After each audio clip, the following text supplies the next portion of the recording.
Hello students, let's discuss this question. The ratio of mass percent of carbon and hydrogen of an organic molecule CXHYOZ is 6 is to 1.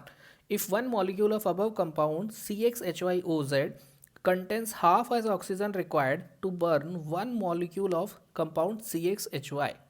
Complete loop CO2 empirical formula C. अब इस question में सबसे पहले आप देखिए कि trick क्या use कर रही है। ट्रिक इसमें ये यूज़ करनी है कि कभी भी इसे जनरलाइज फॉर्म में नहीं करना है।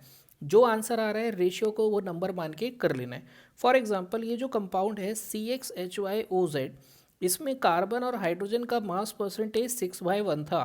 तो अगर कार्बन का मास 12 है तो इस कंपाउंड में कार्बन कितना ग्राम हुआ, 12x ग्राम, और हाइड्रोजन का मास अगर 1 है तो हाइड्रोजन कितना हुआ, 1y ग्राम। तो यहाँ से x/y का वैल्यू कितना आया, 1/2।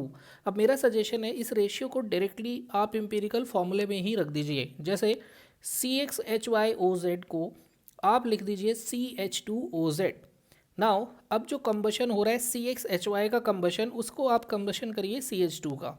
उसके कंबशन से वो क्या देगा आपको, CO2 + H2O। इस बैलेंस इक्वेशन से हमको समझ आ गया है कि यहाँ पे ऑक्सीजन के 3 मोल्स ऑफ मॉलिक्यूल्स एटम्स चाहिए, और वो कह रहा है अब इसका हाफ है इसमें। तो यहाँ पे हमें समझ आ गया कि CH2 में Z का वैल्यू 3/2 है। तो अब आप यहाँ पे O की जगह 3/2 रख दीजिए। What is the simplest formula, C2H4O3। Now अब बोनस टिप, अब एक बोनस टिप देता हूँ। एम्पिरिकल फॉर्मूले के न्यूमेरिकल्स हो जाते हैं, बट प्रॉब्लम है कि मुझे वो कॉलम्स याद नहीं होते। तो आप उस कॉलम को ईजिली याद कर सकते हैं by the word spammer. How, जैसे पहला कॉलम सीरियल नंबर का बनता है, दूसरा परसेंटेज का, तीसरा एटॉमिक मास का, तीसरा मोल्स का, और चौथा रेशियो का। तो इस वजह से, इस तरीके से आप इस ट्रिक से आप स्पैमर वर्ड से कॉलम भी एम्पिरिकल के याद कर सकते हैं और एम्पिरिकल फॉर्मूले के न्यूमेरिकल्स भी कर सकते हैं। Thank you.